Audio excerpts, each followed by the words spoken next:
Sehingga kemudian hal-hal seperti ini akan semakin banyak ke depan menurut saya, makanya kemudian harus ada, proses, identifikasi yang jauh lebih jeli sebenarnya dari penyelenggara pemilu untuk kemudian juga menertibkan, apa namanya, ragam strategi terutama di ruang publik yang menggunakan, area-area publik ya, supaya jauh lebih menurut saya, proporsional, adil, berkeadaban begitu ya.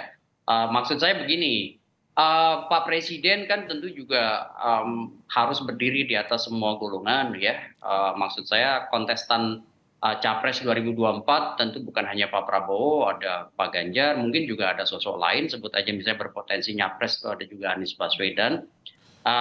Posisi ini juga harus dijaga. Nah, tetapi kemudian kan akan ada, Kang Baim, Iya. banyak kelompok yang kemudian juga, menggunakan ragam strategi ya, yang kecenderungannya sulit dijangkau oleh aturan formal seperti PKPU misalnya terkait dengan kampanye. Oh iya, Kebetulan Kang Gunggun, jadi, ya. strateginya tadi ya, sebagai Menhan artinya tidak partai politik, tidak ada politis, kemudian juga, tidak ada logo partai, tidak bisa disentuh, ini kampanye Iya, gitu ya, seperti itu Kang Gunggun ya?